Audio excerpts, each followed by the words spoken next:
to our fourth in a series of webinars this summer regarding the National Physical Activity Plan and using it for stakeholders who have an interest in our emerging revision to the Texas State Physical Activity Plan, Active Texas 2030.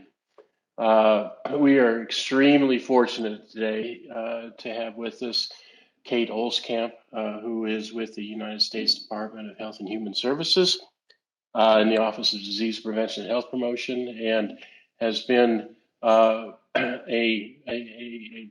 guess umbilically attached to the National Physical Activity Plan for many years, even more so than I have been.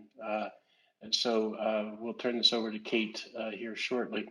I would like to acknowledge the assistance of the Michael and Susan Dell Center for Healthy Living, the UT School of Public Health, UT Health School of Public Health in Austin, the Texas State Department of Health Services, as well as the U.S. National Physical Activity Alliance. If you haven't heard about the U.S.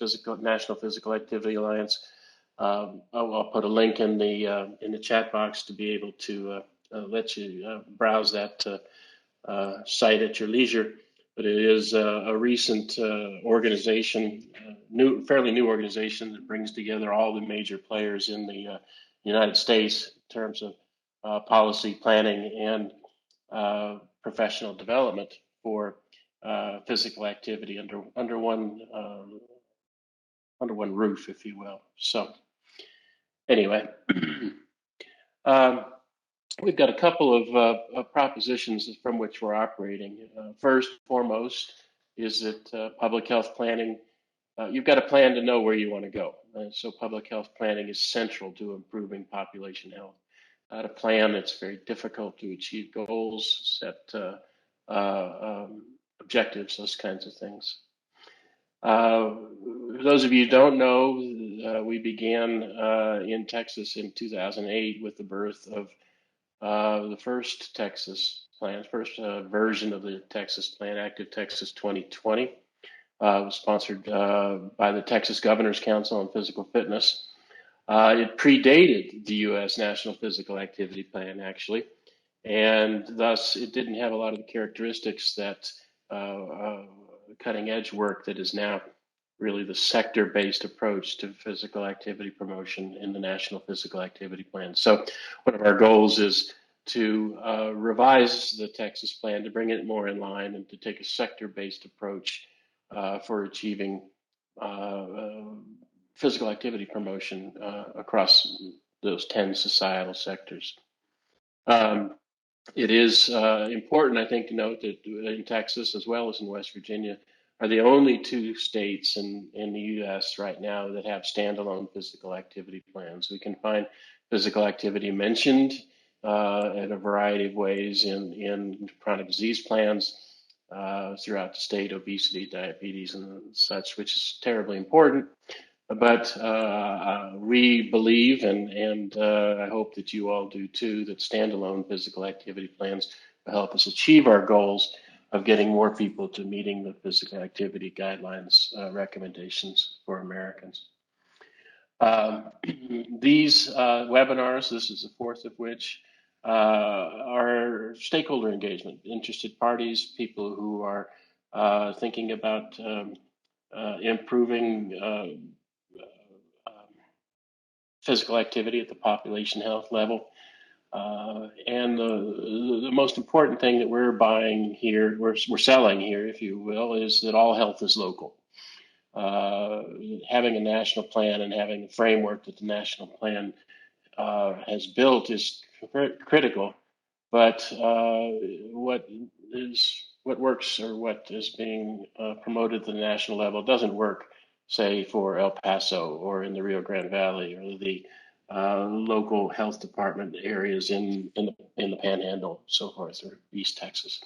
So all health is local, and our goal with Active Texas 2030 is to bring these national plan strategies and tactics, these evidence-informed strategies and tactics, and bring them into things that are achievable at the local level.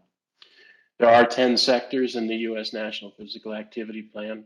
We have previously heard from the military sector, from the education sector, and the healthcare sector. And today, with Ms. Olskamp, we're going to be talking about the role that media and communications plays. This is one of the sectors that's undergone or is undergoing quite a bit of change right now as media and the way we communicate change. It's not enough to put things on the radio or the television or on billboards anymore. As we all know, media and how we communicate is vastly different and will continue to do so. So we're looking forward to hearing from Kate about strategies and tactics to engage media and communications. There are after today. There's still 6 remaining. We've got 4 scheduled sectors. Beginning next week, there will be 4 on the 2nd, the 3rd, the 4th, and the 5th: sports, business and industry, faith-based, and transportation, land use, and community design. So I invite you to join us for any or all of those as well, as they're sure to be intriguing and interesting. We've got a top-notch list of speakers running these webinars. So anyway, without further ado, I'm introducing Kate Olskamp. She's a health communications fellow with ODPHP or at the US Department of Health Services. She also has a faculty appointment as an adjunct instructor at the Milken Institute School of Public Health at GWU, right there in Foggy Bottom. So Kate, I'm going to stop talking because you are the one with more to say. Welcome and thank you very much. I'll stop sharing, and you have the podium. All right. My slides should be up, I hope. Yep. Okay, perfect. So thanks for having me. Welcome everybody to, I'm really excited to be here to talk about the media and communications sector of the National Physical Activity Plan. As Bill mentioned, I have been involved in the plan for a number of years, at this point, I think going on 6 or 7. So excited to be here today. I will share although Bill mentioned where I am from, all the perspectives I'm sharing today are my own. But I also want to highlight that I'm not doing any of this work alone. The people on the screen are active members of our Media and Communications Subcommittee and have a variety of expertise coming from academia and research, but also from media out there on TV and writing in newspapers and active members of media. So I wanted to highlight all of their work, and I hope that I'm able to represent what we've been working on over the last few months. The first thing I want us to all think about is to kind of go back to 2010, make sure we're all on the same page. So 2010 is the year that the first edition of the National Physical Activity Plan is published. But the media landscape in 2010, there was a mass media sector of the plan, but the media landscape at the time looked very, very different. And so I was doing some research and preparing for this, trying to get some numbers. And at that point, the iPhone was 3 years old. It was only available to AT&T users. Later that year, actually in 2010, is when everybody or people on Verizon could use it. So a very different world. Not everyone had an iPhone in their pocket or a smartphone at the time. There was about 45 million weekday newspaper subscribers, people getting the newspaper delivered to their home. Over 100 million US TV households were paying for paid TV cable subscriptions, which represented a large number of the TV owning homes in America. And only about 46% of adults were reporting use of at least one social media site. So at this point, everyone could be on Facebook. It had evolved from its very education university specific environment to be available to all, but social media was not, a primary everyday use for everybody necessarily. A few years before that, CDC had done some work with the Verb campaign. This is often spoken about as one of the highlights of communications and health communications specific to physical activity of our lifetime. This was a wide-scale initiative that was looking to reach tweens or youth right before those teenage years, so about 9 to 13, but also the adults in their lives, like parents, teachers, school program leaders. And this campaign was really working to help increase and then maintain physical activity levels before they got to the teen years. And they did this by really engaging across different types of media. So at the time, the top media for this age group were things like Nickelodeon and Cartoon Network on cable television. Teen People or 17 magazines were really big. And then they also combined with a variety of community activities, school outreach, and contests and sweepstakes. And the reach and impact of Verb was really vast. There are a number of peer-reviewed papers on the Verb campaign, so I won't go into too much detail, but this was really seen as like a shining light of how media and communication can be used to influence physical activity behavior in the early 2000s. So now, fast forward to today, we're in 2022. Our modern media landscape is very different. I don't have to tell anyone on the phone that. I think we all are pretty aware. But let's look at the numbers. So that 45 million weekday newspaper subscribers in 2010 has shrunk to only about 24 million, as has the number of paid TV subscribers from over 100 million to more like just under 70 million. Worldwide, we've got about 4 billion people on social media platforms, and the number of platforms that people are using has increased significantly. The average person bounces between about 7 different social networks. And the amount of time that adults and youth are spending on these platforms is increasing, or has increased from the early 2010s, to about an hour and a half a day in 2022. And we know that this isn't where it ends, right? There's going to continue to be a lot of changes. There's a lot of talk of the metaverse, and all the ways that media and the technology is going to evolve, and the way that we encounter messaging and brands and the world and health messages is really going to continue to shift. And so what does that mean for our sector? Earlier, late 2021 and earlier this year, the National Physical Activity Plan leadership came to our sector subcommittee and asked us to take a look at the content specific to our sector and really understand what changes needed to be made to meet the current needs and reflect the current media landscape. And so one of the biggest changes, or the first change right off the bat that we made, is changing our sector name from the mass media sector to become media and communications, which we felt was more inclusive of all the work that's really going on in this field. And we also have revised the strategies and tactics to reflect where we are in 2022. And these were recently approved by the steering committee. And so you're some of the first people who are going to be seeing this content, and I'm excited to be able to share it with you today.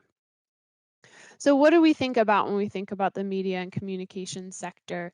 We know that media and communications campaigns can be designed to increase awareness, knowledge, and to really influence how people feel about things, what they believe, and eventually maybe to change behavior as well. They can be used at community, state, and national levels. There can be a wide range there.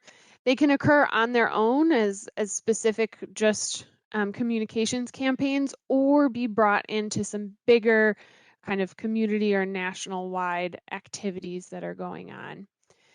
Communications are also really important to reach stakeholders and opinion leaders in all different sectors. The ways in which we communicate with people are going to be different, but it's still really important to consider. And ultimately, this sector provides a unique opportunity to be able to have some, powerful and promising change towards how we're informing and educating and motivating the US population. So I wanted to introduce a little bit. There could be a variety of people on the call today in terms of your familiarity with this media and communications area. Health communication is one part of that. And so we are talking about things like our more traditional media like TV and radio, but there's this kind of microcosm of health communication that we're also looking at here. And so health communication is the study and use of how we're taking these strategies and using them to influence decisions and behaviors that can improve individual and population level health. And so we need to understand both that underlying health behavior, but also audiences that we're trying to reach and what matters to them and what they currently believe and what they might need, what we might want to help them adjust to in the future. It's important to use research and theory at every kind of phase in our communications process and to be able to test materials and messages to really understand ahead of promoting them more widely and afterwards what the impact of those messages or communications were. Um, and then health communication, you might often hear it used with words like health education or health advocacy, risk communication or outbreak communication. I think we all got a crash course a little bit into how health communication is really impacting whole populations when it came to health messaging related to the COVID-19 outbreak or pandemic over the last several years. And so I think there's a lot more focus and awareness that the way in which we talk about things matters and changes kind of how people feel and act about a particular topic, specifically related to health. Another thing I just wanted to highlight was the importance of health literacy. These definitions come from Healthy People 2030, which broke out two different types of health literacy, both at the individual level and at the organizational level. And so, the individual level, how can individuals find, understand, and use information about health and about health related decisions for themselves and their families?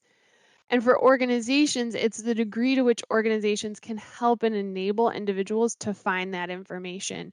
And so there's a variety of different levels of health literacy and of literacy more broadly, or of language use more broadly across the US. But keeping these things in mind is really important. So now I'm going to dive into the actual content within the National Physical Activity Plan. We kind of have the landscape of where we've been, where we are now, and what sorts of things we're talking about. And so media and communications has three primary strategies within the National Physical Activity Plan. The first is to really focus around, kind of a unified brand and campaign in which we're all kind of speaking the same language and using the same types of messages to educate individuals about how they can change their behavior. And I'll talk about this in more detail in a little bit, but the fact that we're really focusing on the behavior change strategies is important here because there has been a lot of communication about why physical activity is good for us, but we're really trying to highlight that we need to help educate and inform people about how they can change their behavior.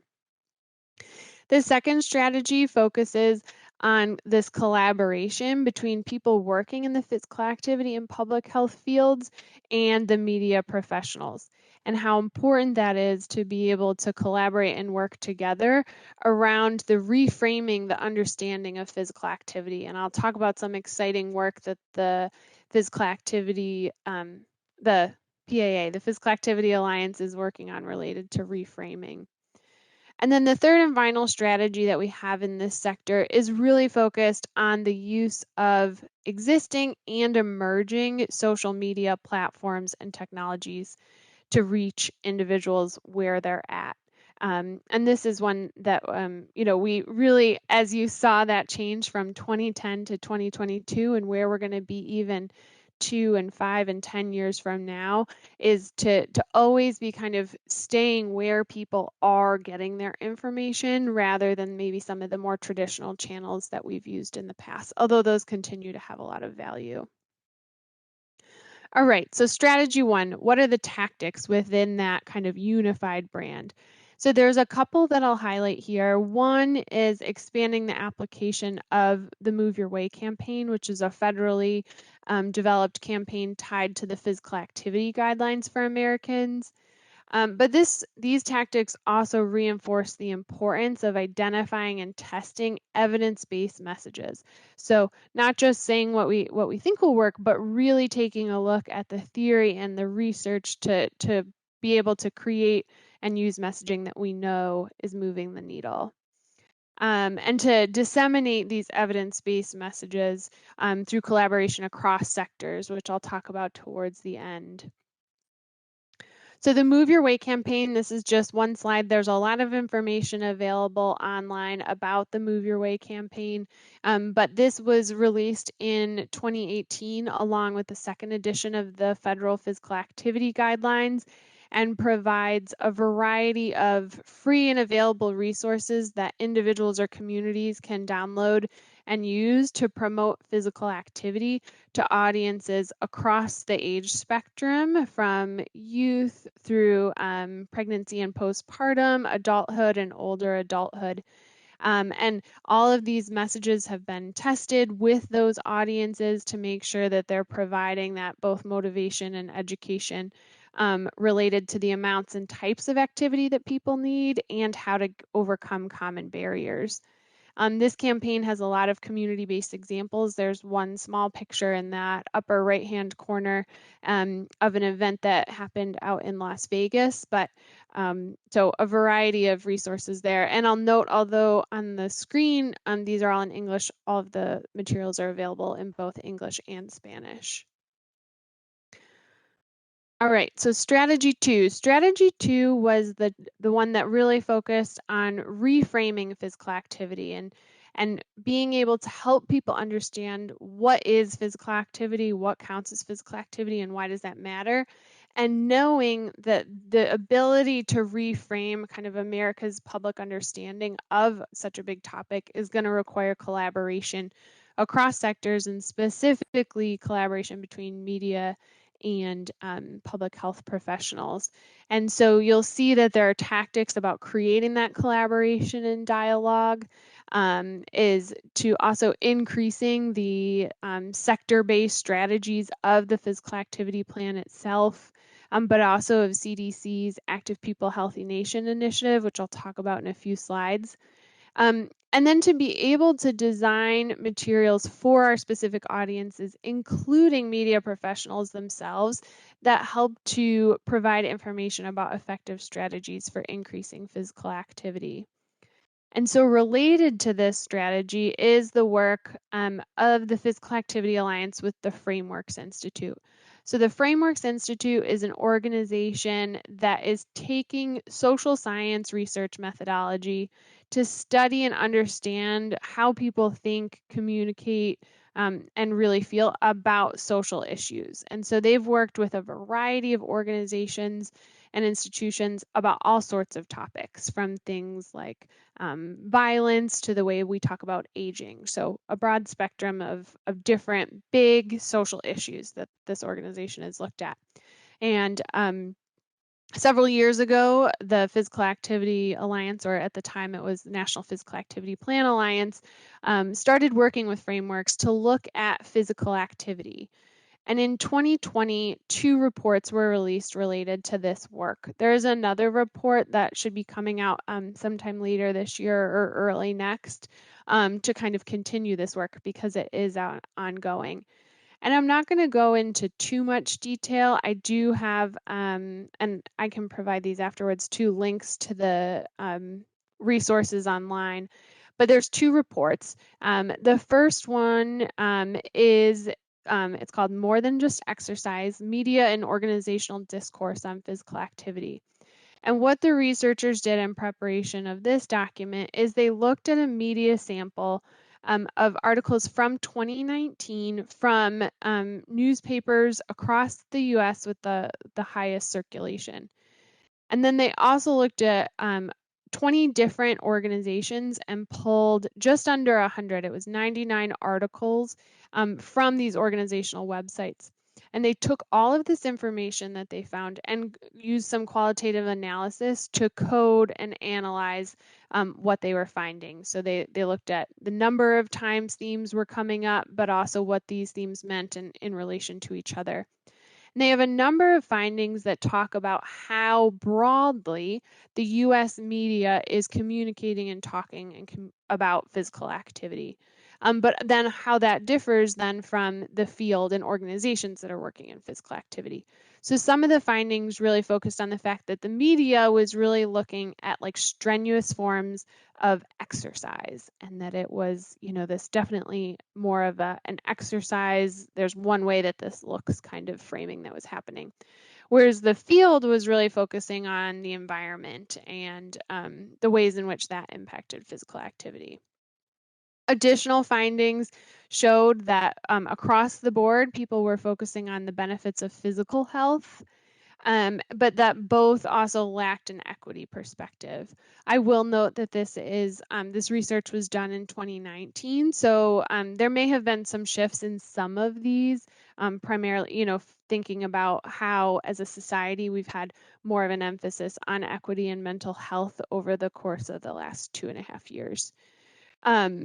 And what the report does is it takes these findings, provides much more in-depth information than I am, but then it provides associated recommendations. So taking what we know is being communicated to the public at large, recommending that we really broaden the understanding of all the different ways that people can be active and all the different ways that that can look and feel. Continuing some of the things we are doing around environment or specific programming around physical activity for groups, especially youth. And then emphasizing those benefits of physical activity beyond physical health, and emphasizing the importance of creating equitable opportunities for physical activity. So really interesting findings in this report. If this is an area you're interested in, I really encourage you to go look into this research a little bit more. The second report, what they did here is they held 22-hour-long interviews one-on-one with a diverse group of regular, ordinary, everyday Americans, everyday people.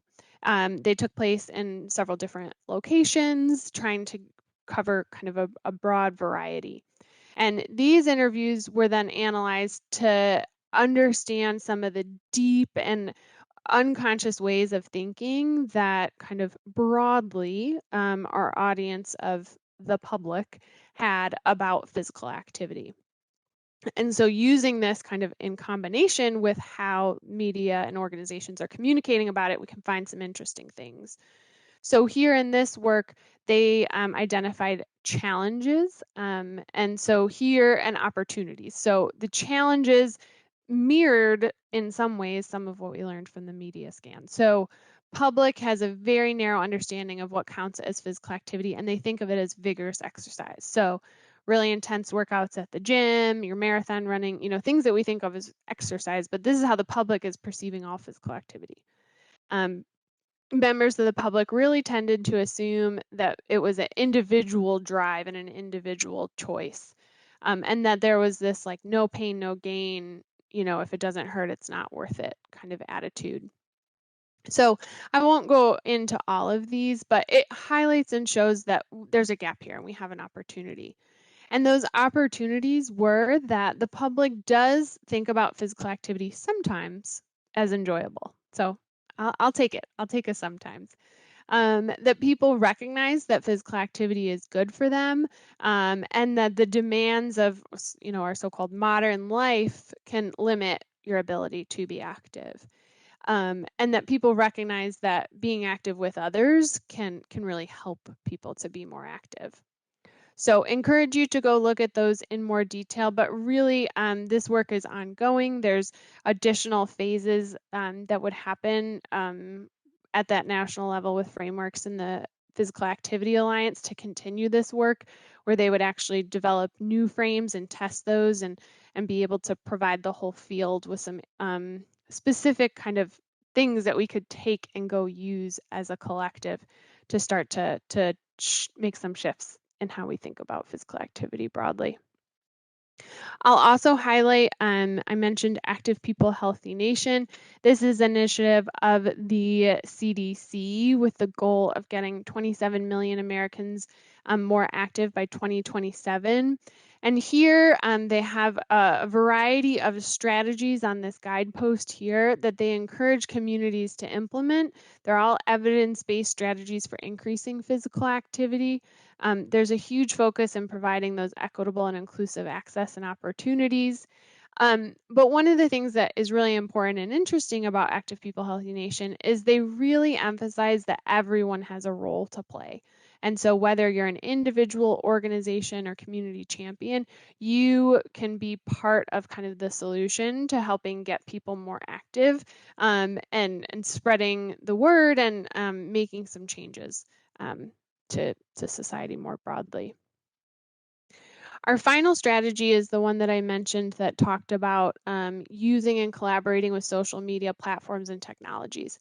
And so this is really important when we think about how rapidly and quickly things change and where people are.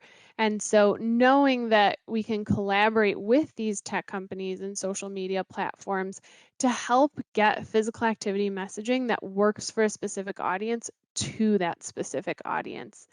And then also making sure that we're incorporating evidence-based technologies into these programming and games and mobile health and social media interventions. So there's a number of things I could talk about here. The one that I just kind of wanted to showcase in terms of how quickly the way in which we can reach people can change.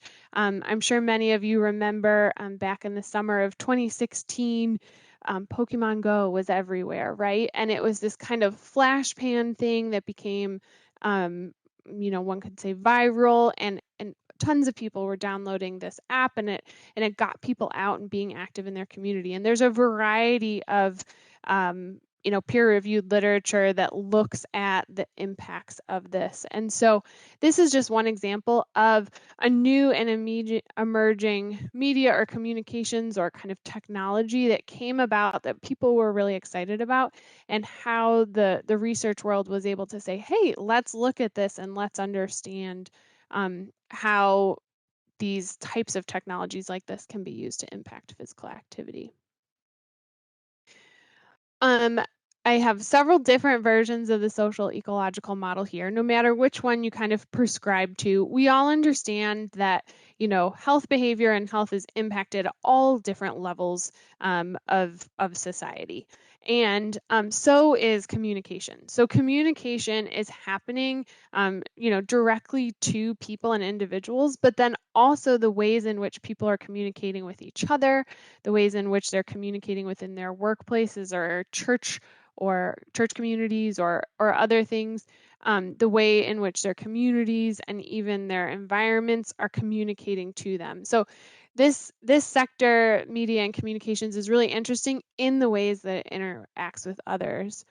And so I did an interesting kind of look at this. Is what I'm actually highlighting here are some of the strategies and tactics from other sectors within the National Physical Activity Plan that highlight or mention communications. And so we have things in business and industry or faith-based organizations that are mentioning communication strategies or messages. So the importance of how we talk about physical activity and media and communications isn't just happening in a silo that is media or communications. It's happening across the board in many of our different sectors. In our healthcare sector, the introductory material within that sector mentions the need to deliver consistent, coherent, and comprehensive physical activity messaging to patients. And in the public health sector, there's two different strategies that talk about tailoring messages and specifically for how we need to message to policymakers and individuals who can make a difference that way. a few that were in sport and also in transportation, land use, and community design. So the importance of communication is not restricted to one sector, but really happens across the board and across building awareness and increasing knowledge in all different types of sectors. My final few slides are actually just sharing a couple of health communication resources. Most of these are from the CDC. They're things that I use quite often that I think might be helpful to you and your communities as you develop, but also execute on your Texas physical activity plan. So this first one is the State and Community Health Media Center. This may be familiar to many of you. It provides at either free or low cost, audience tested advertising materials that other either federal agencies or health departments have used and developed, and they make available so that you can use them too. We can all help each other.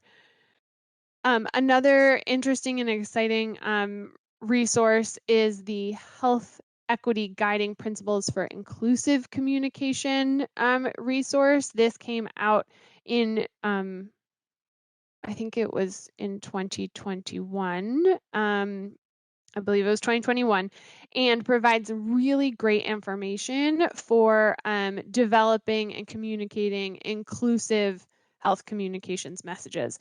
There's a whole section on preferred terms and how to refer to certain groups or individuals in a way that is the most welcoming and inclusive. They have a variety of really great resources that I recommend people check out. If you're interested, the Health Communication Science Digest is a monthly newsletter. This is a screenshot of the one that was sent to me in June. And they offer some select peer-reviewed journal articles on emerging health communications topics. So it can be a really interesting way to stay kind of up to date with the latest of things that are happening in health communications. Another resource, this one's a little bit older, but is the Health Communication Playbook. This was another CDC resource from 2018 and kind of provides some really great step-by-step resources of how to identify audiences, understand what they're thinking, feeling, and how to develop communications for them. And then the final one is the Gateway to Health Communication on the CDC website.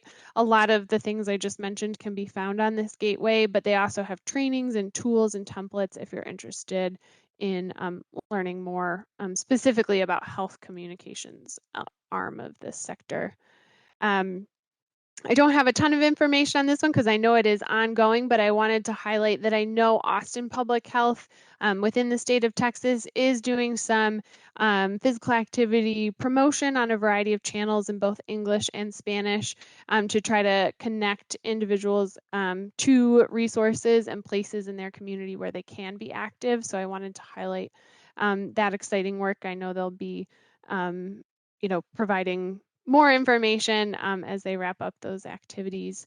And then I'll pause my screen share, but thank you. I've put my variety of email addresses if anyone has a question, but I know that Bill also has an email address where he's going to ask for some input from all of you as the Texas plan gets developed. So I will stop sharing my screen. Hey, thank you very, very much. Great overview, some thoughtful points also there to make in terms of particularly how media and communications as a sector can be a standalone sector, but probably of all the sectors interacts with, as you pointed out, the other 9 sectors. They can't do it without communication. And so I've always been intrigued by that. Excuse me. I've always been intrigued by that overlap or that Venn diagram, if you will. So, Kate and others. So again, I've been having some technical problems. I've dropped off and on. If you posted a question in the chat, if you wouldn't mind posting it again, I'd appreciate it. I want to open it up for comments and questions. But one of the things we're trying to do in Austin is to bring, or in Texas, is to bring these national recommendations to the state and local level. Is there But from a media and communication standpoint, in strategies and tactics, Kate, is there anything that's the lowest hanging fruit that interested people, whether they're people who work in public health or community leaders or other kind of things, other kind of interested parties could do to advance media and communications efforts around physical activity promotion? Sure. A couple of things come to mind when I think about that. One being the fact that, I think because sometimes we're all users of these platforms and we all absorb things through them, there can be kind of this idea that, oh, well, then I know how to communicate back on it. And so recognizing that there are experts and there are people and research going on in this field who are really looking to infuse an evidence base, and being able to tie to that evidence base in whatever ways that you can be a huge lift. I think the other one is also making sure that you're expanding and thinking about your collaboration at the state level. So are there media professional organizations that you can reach out to and start to have some of these collaborative efforts? Or are there ways that you can connect with someone at local news, or even, social media influencers who are making a big impact in your community, to try to start to bring them into the fold and maybe think about some non-traditional media collaborations that you can start to have those conversations with. And then I'm always personally a big fan of not recreating the wheel. So, finding the things that are out there either through the CDC Media Center, or using the existing Move Your Way campaign, or tying to the resources available through Active People Healthy Nation, to give you a starting point and a jumping off point, so that we're not all starting from zero on how we can communicate about physical activity. Great points. Uh, one other comment, observation I want to make: this idea of organizational literacy, organizational health literacy. And we always think it's the individual, but in public health, we oftentimes seek change at the organizational, political, policy, other kind of levels to affect change. Um, if someone here is interested in improving organizational health literacy, if you will, around physical activity, do you have any, whether it's business and industry, whether it's faith-based settings, educational settings, do you have any kind of back in the envelope suggestions for how that might look?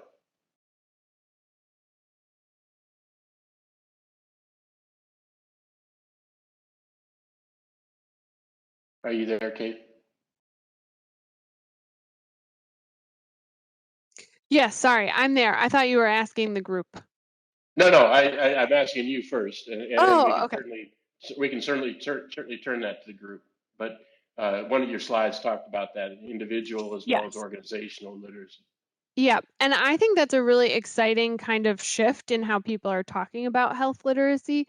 That yes, individual people have a certain degree of health literacy, and health literacy always comes to mind for me when I try to figure out what my next insurance plan should be, because it can be a scary and complicated place to try to use information, even when you're at very high resource level in terms of the resources that I might be able to reach out to learn more. But I don't have any specific examples off the top of my head of some great examples of organizational health literacy, but there are a lot of groups and organizations um, thinking about creating plain language in a variety of languages and translations, providing information to their constituents. I know that Healthy People 2030 at the federal level also tries to highlight some of those kind of success stories. So I would implore others to look there, but I don't have an example off the top of my head. Great. If anyone on the webinar today has any examples, please let us know. Um, Shelley Sumar posted something. Shelley, do you have access to microphone so that you can ask your question or comment here?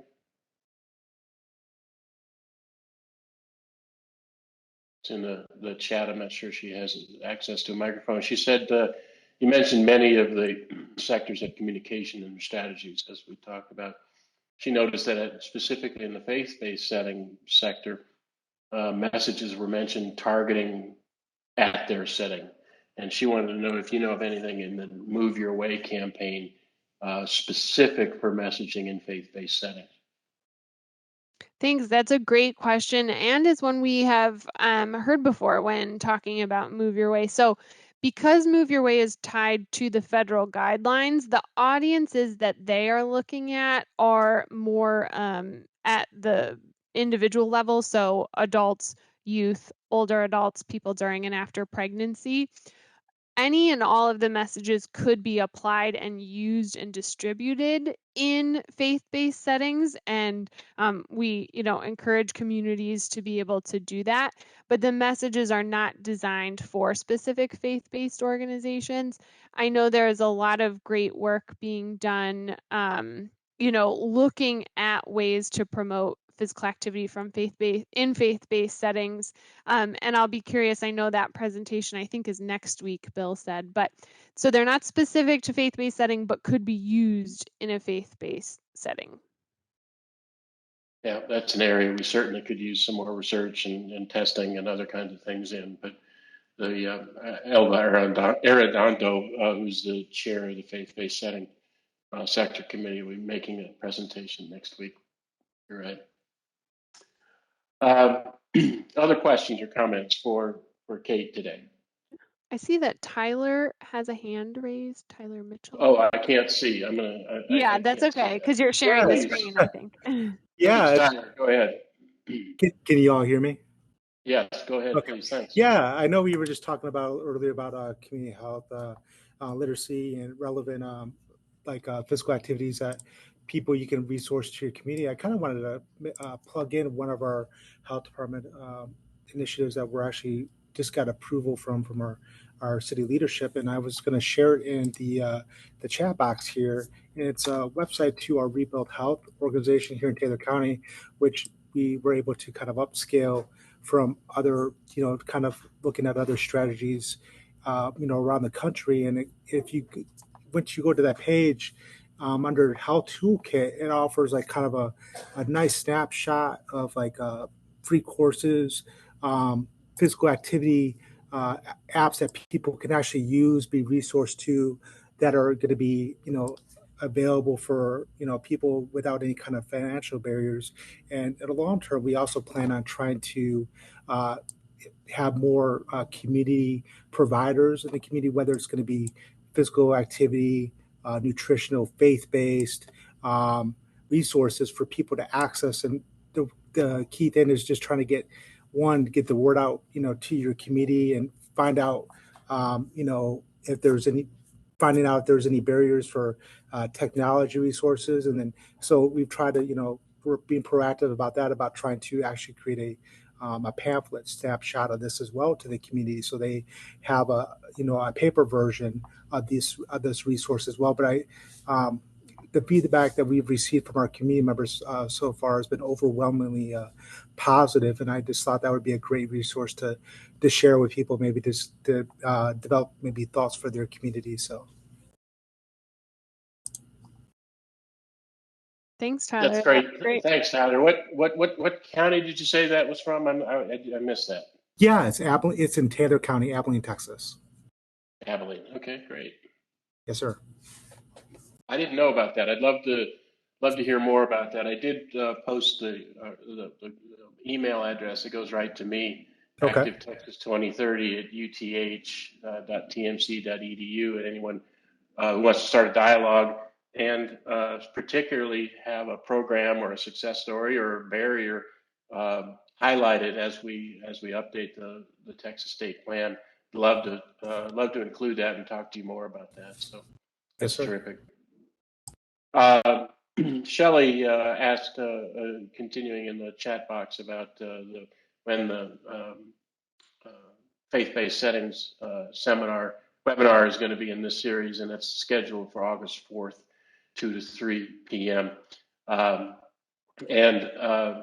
If you register, with that, you can go to the maybe Liv can put the website in the chat box. If you go to the website, you can register for the WebEx, and it will magically show up on your calendar with a few clicks. Other questions or comments? We've still got some time. I interrupted somebody. Oh no, that was just me. I think Shelly has her hand raised. I don't know if that was additional follow-up, Shelly. Yes. Can you hear me? We can. Yes, go ahead. Oh, thanks so much. This is just about messaging again. So I think about, I'm still on the faith-based setting. So we are doing some work trying to promote physical activity, specifically in faith-based settings. And it's been very hard because, as you can imagine, with the pandemic, they were working really hard for quite some time just to get people back in person to services. So now that we're moving beyond that and trying to get back to some in-person activities, I think about messaging and you kind of alluded to some of this, using one messaging campaign and we all align around that same message and maybe use it to target different populations. So in the community where I work, we have some movement and potentially some funding to create messaging. Do you know whether or not we could take resources that have been developed by Move Your Way and then modify them slightly to target faith-based settings or, quite honestly, any other sector? Yeah, thanks, Shelly. That's a great question, and you make a really nice point that I can clarify a little bit. In the strategies and tactics where we're recommending kind of a unified voice, that doesn't mean necessarily we're saying the exact same thing to everybody, because we know that saying things that are going to resonate with our audiences are really important. But it's kind of tying it to that frameworks effort, talking with the same overarching frames so that the messages aren't confused or mixed. So if we're all talking about how lots of different things count as physical activity and that it doesn't have to look a certain way, and we're trying to say, things that you already do or things you like doing, like gardening or things like that, those are physical activity and they can help you, build strength and endurance and things like that. So I think there's definitely a lot of tailoring to audiences that we want to be doing, and it's great that you're looking to do that in a specific faith-based community. And yes, there are some resources on it's the federal website is health.gov, and they provide information for how communities can tailor and use the campaign to kind of reach specific people, audiences, or communities that they're trying to research to reach. So I recommend you either start there. You can also reach out to me with the emails provided, and I can provide more information on that. But it's this balance of making sure we're all talking about it in the same umbrella type way, so that physical activity feels exciting and inclusive and fun and something you want to do with others and that we all want to kind of bring into our lives. And it doesn't feel unattainable or too big or too scary. But the way in which you communicate that to a, Christian-based faith community in, a small town in Texas may be very different than how you communicate those same messages to a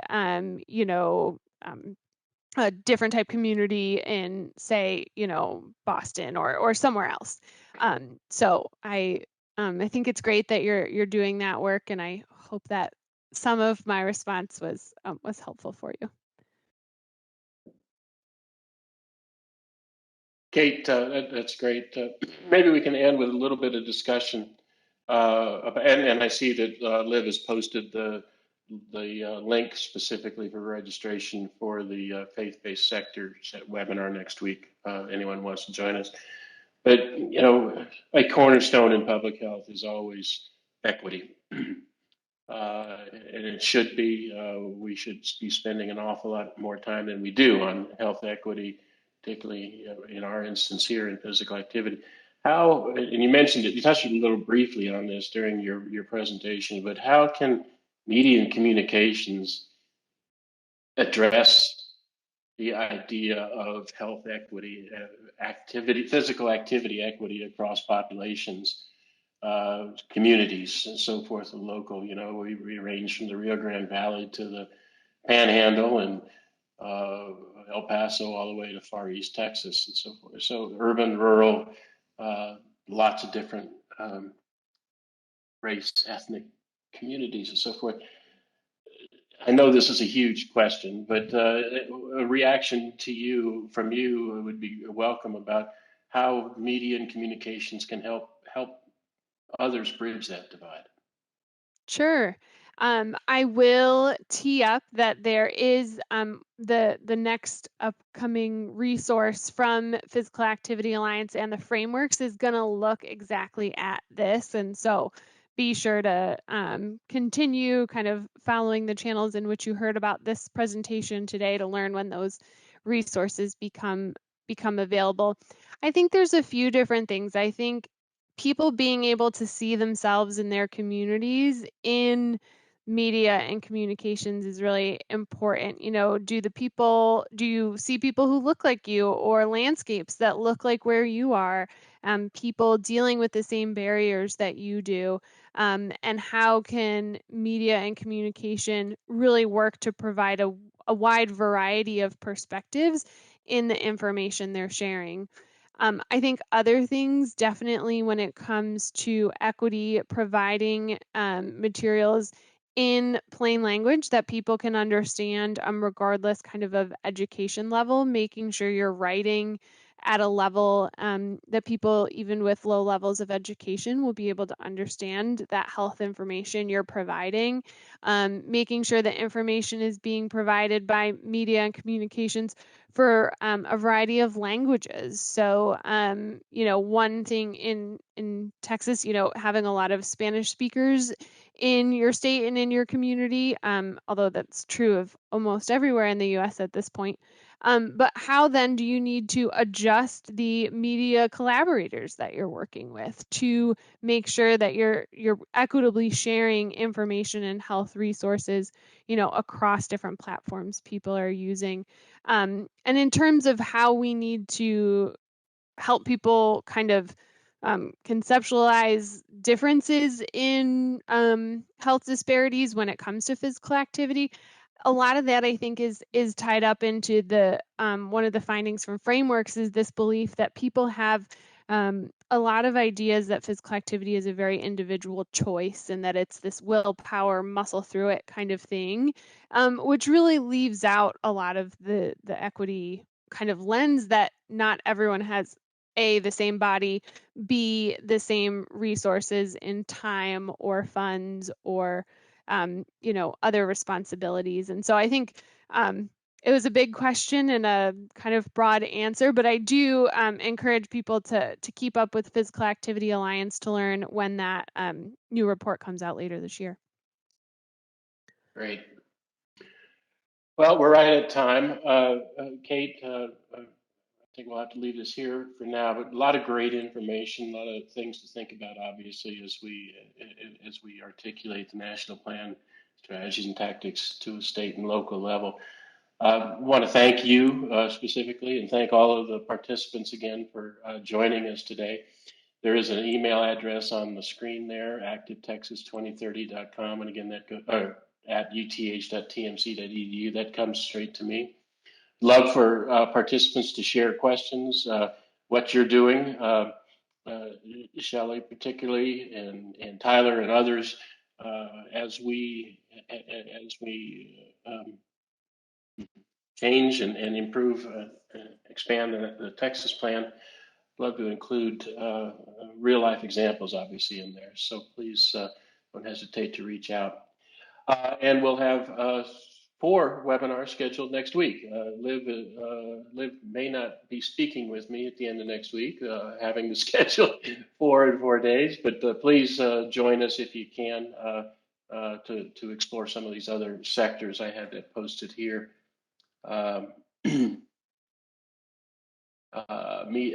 Sports, business and industry, faith-based, and transportation, land use, and community design. anyway, thank you all for joining, and I hope you have a great rest of the day. Kate, again, many, many thanks. Thanks all.